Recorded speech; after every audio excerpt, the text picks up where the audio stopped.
Hey everybody, how's it going? In this particular podcast, we're going to be talking about the police department, the victims unit, and the resources that are available to children and women that have been victims of assault, rape, child molestation. Um, so, this is a video not exposing the police department of Indianapolis, Indiana, but just showing people what's actually going on in the city county building here in Indianapolis, Indiana. Um, there is a case that is getting ready to be open in a few months about the police department here and the injustices and the cover-ups of things that have been kind of going on. I actually went to the city county building to not stir up drama, but to just inquire about services that may or may not be provided to victims of trauma, sexual abuse, stalking and harassment, um, assault, rape, violent crimes, and things of that nature. So actually, I was shocked when I went to go to the city county building and inquire about these things and the things that I saw. And of course, there's police reports that corroborate the things that I'm saying. No, I will not be able to present those in this video because these cases are very serious and we don't want to speak on the people's names of who are involved and things of that nature. We need to protect everybody, even the people who are guilty. However, I am excited to share this video with you guys so that you could get a look at what is going on here in the city of Indianapolis, Indiana with the victims unit, resources and assistance, or the lack thereof of resources and assistance and services for the victims of crimes here in Indianapolis, Indiana. This video that I'm getting ready to show you is a look into the city county building. Okay, so I am here at the city county building. I am looking to speak to someone of one of the detectives or a lieutenant of the victim assistance unit. As you can see, we are here.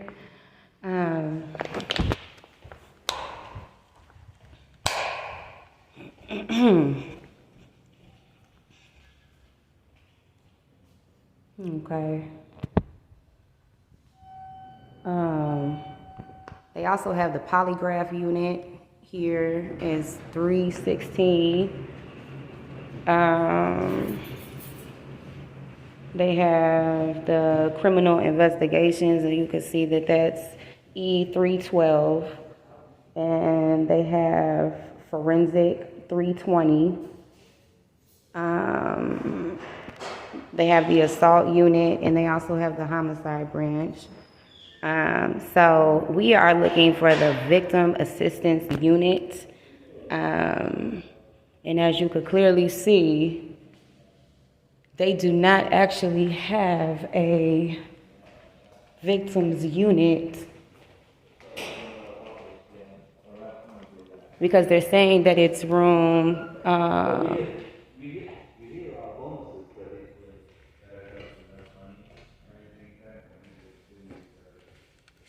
so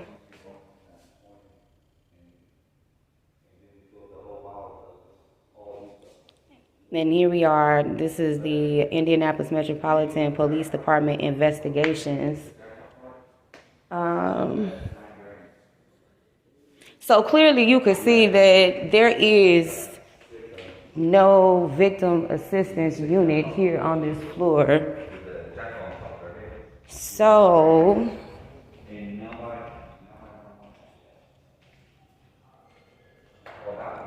okay.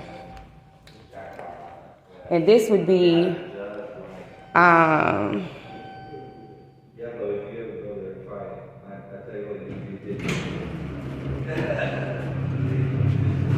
31, and as you can see up here, there's 5 exits to the following.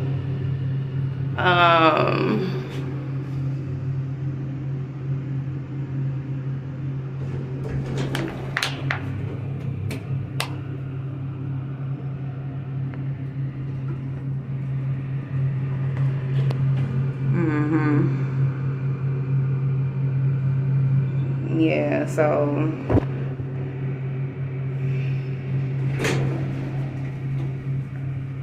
this is not the first one.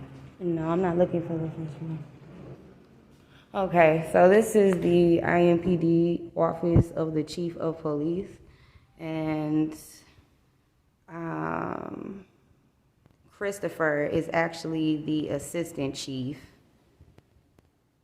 And then there's a Joshua, who is the operations deputy chief. And then,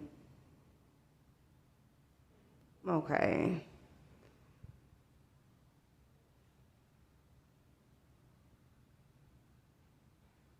So as you can see, they have taken extreme measures to keep people from being able to obviously get the help that they need, obviously, by the people who they've hired.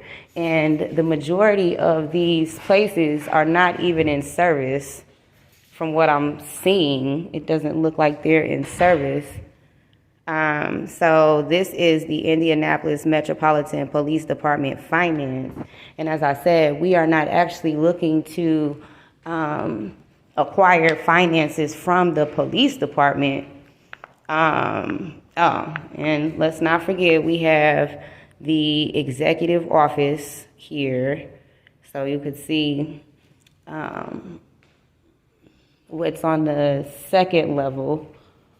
It is quite alarming that they have acquired a system in the Metropolitan Police Department that is, I would say,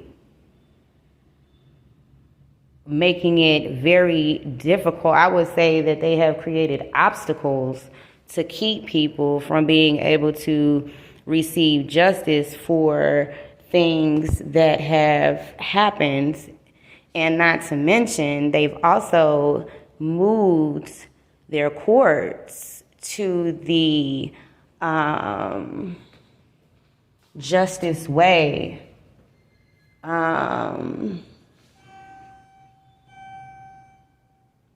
And I actually was there not that while ago. And then you can also see the clock up here where they have obviously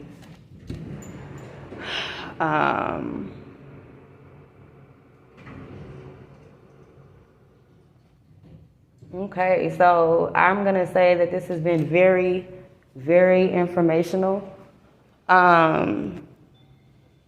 Not very, I'm not going to say too much on this video because, like I said, these are important matters, and I would say that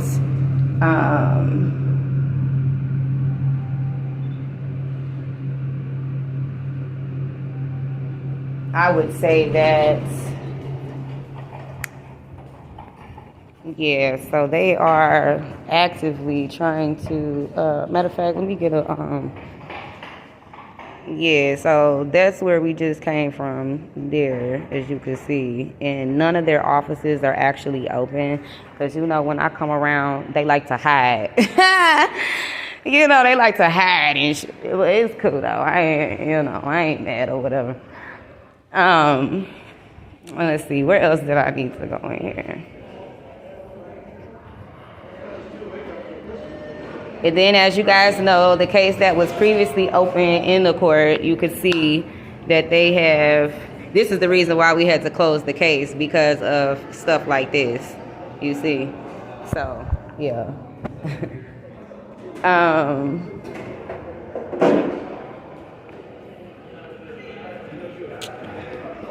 Yeah.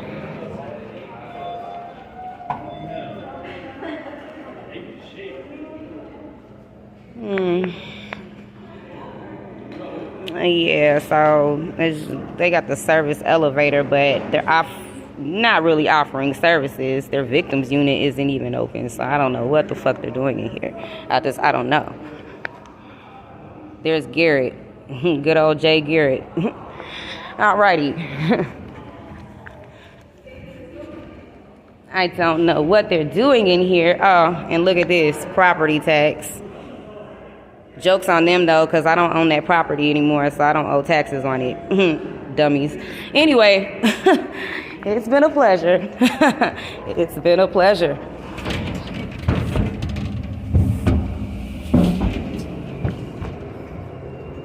Okay, so we're going to go speak to a realtor just so that I could see what my rights actually are. I just thought that it was important for people to see what is actually going on in the city county building. Nothing. There's nothing going on in the city county building here. I just want to be very clear. I did not see nothing that shows that they're being proactive about public safety, citizen safety, particularly victim safety. I would say that I have not seen things that would equivalent to them protecting victims, period. Like, so, and of course they're aware that this case is pretty serious, and so they've kind of what they did at the city county building is kind of create a what I would say a cement block. And that is what they have created in the city county building to keep people, and not just myself. So if there was something that happened with the police department, and this isn't to cause division between the community and the police department, this is really just so that people are aware of everything that's actually going on. And as you can see, and I usually don't do videos, but this is very important. And I do think that this is an extremely important conversation to have. People that are not victims or have not been accosted from these type of departments, probably this doesn't really concern them. I would say that with this information, that people should be very careful in how they deal with the police, how they deal with the state departments, how they deal with their health care, because they are creating cement blocks to prevent people from acquiring their justice. And I would say that they are ultimately making a complete joke out of the pain and suffering of the people that they have harmed. And so that is the reason why I am making this video. This video is not to make people want to go out and fight the police. This video was not for that, because there are good officers out there. However, this conversation is very, very serious. It's very serious. It's not a joke. This is actually the first time that I've actually went into the city county building to speak about to speak to them about how they help, specifically how they help victims. However, they haven't really, like I said, I did not actually go into the city county building to create a conflict. It was more so of me trying to get a better understanding of whom are people supposed to speak to, if there has been injustices or inconsistencies or unethical behavior of particular law enforcement agencies. Because if you're unaware of how to deal with these matters, then I would say that it would be difficult for you to obtain your justice. And this isn't just about black people. This isn't just about white people. This is about people. And like I said, basically they have tried to create a cement block. And like I said, this isn't really just about my personal matters, because there's hundreds of victims in this city. I'm not the only person who has suffered child abuse, or I'm not the only person that suffered from rape. I'm not the only person that suffered from inequalities and what I would say unethical behavior from certain departments. So I would say that just be careful out here. Of course, I'm getting ready to deal with these matters. I can't really tell you on how I'm going to deal with these matters, but I would say, just so that you don't have to experience this type of stuff, I would say that you should probably just be careful. Just be careful how you deal with the police. Be careful how you deal with the health department. Be very, very careful and wise about your health. Eat healthy foods. Do whatever that you need to do to maintain your health. I would say that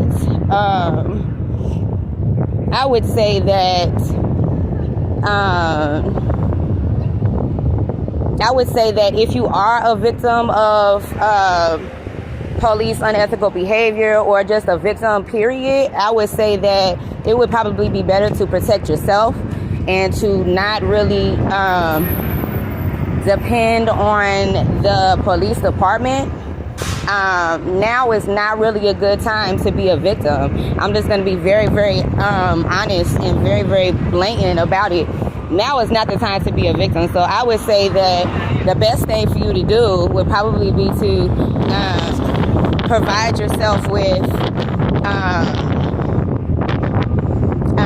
and like I said, I didn't actually go into the city county building because I'm getting ready to do this and do that. No, I really just went in there to inquire about their services that they are providing to people. And from what I'm seeing, it doesn't look like they're providing services at all. Like I said, they're talking about property tax. I don't even own a property now, so I don't even know what the fuck they're talking about. I haven't owned that property since 2016. So that property tax conversation is done. It's been done. That conversation has been done. Done. So I don't know why they're even discussing that instead of talking about how to actually help victims. And from what I saw and what I was able to share with you guys in this video, it makes it pretty obvious that the police department is very much aware of the things that they're doing. They are very aware about the police reports and the narratives, media narratives that are on the police report. They're pretty much aware of this type of stuff. I'm not really worried about what the community has to say. You know, they'll say, you're a hoe, you're a black whore. I had this white lady the other day call me a nigga bitch, all kind of shit.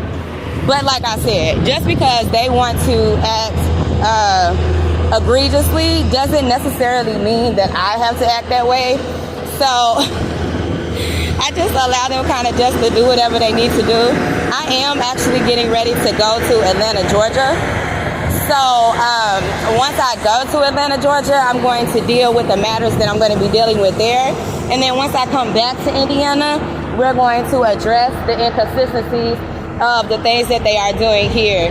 But I do want to say that I'm not really, what you would say, I'm not, I would say, I don't really know how to say this, but like, it's just kind of funny. I'm not gonna lie. It's really, really funny. Really, really, really, really funny. Really funny. Look, yeah. So what the police department is essentially saying is that the guys that they hired was supposed to be helping me. I would not say that. I'm not gonna say that they were bad. But I will say that they were not, whatever services they were supposed to be providing was not actually provided. And then also there is a case actively in court about me so-called resisting arrest. And I did tell them that I am not. I previously did plead guilty to one of the counts, but I am withdrawing that plea because, first of all, I should have not have been arrested in the first place. And second of all, because this case is way bigger than just the settlement and the guardianship. It's more so about what they actually did with those private and personal and confidential documents. That is the most part of this actual case, more so than the actual settlement and the guardianship itself.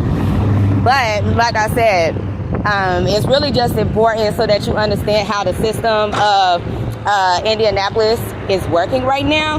Like I said, it's best for people to protect themselves, and I'm not really a fan of what you would say, violence. Yeah, not really a fan of violence. And oh, look at this shit. Look, look. Anyway, I'm not really a fan of violence or whatever, but I will say that whatever fake stuff that they're doing, they're gonna have to bring it to the light here soon.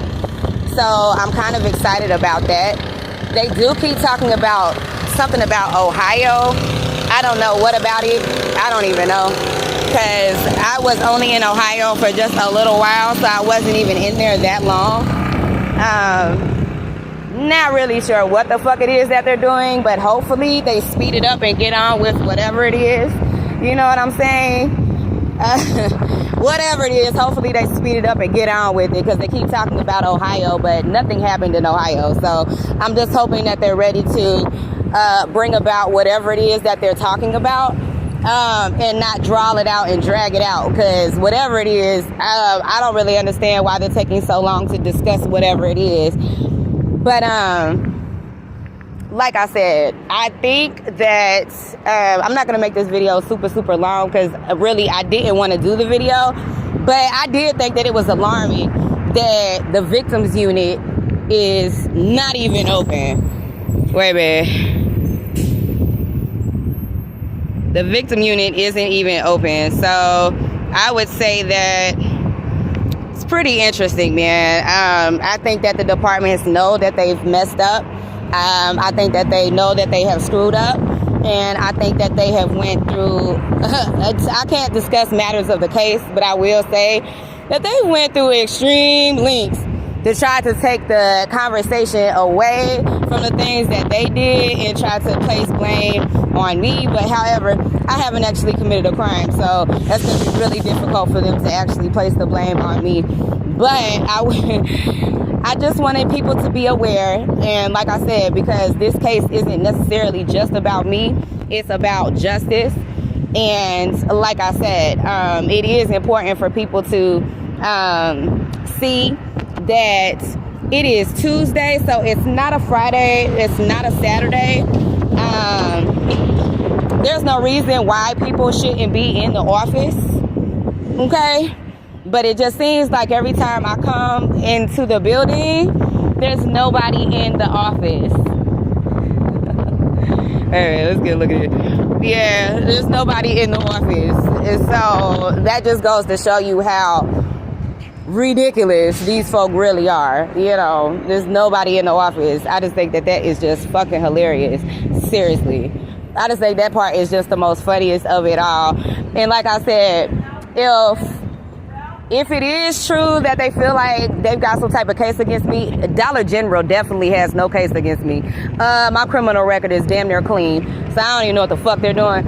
But like I said, if it is that they really feel like I am in trouble, then why are they always hiding when I go to the city county building? They're never in their office when I show myself to their place of employment. So I think that that tells more of the truth than the narrative that they are providing. For some reason, they're talking about a J crew. Listen, I'm not a part of nobody's crew, okay? I'm not a part of nobody's crew, okay? Yeah, so this has been a look into the Indianapolis Metropolitan Police Department and their activities.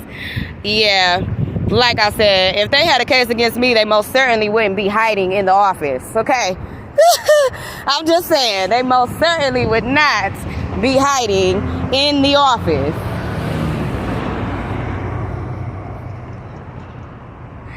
Most certainly would not be hiding in the office.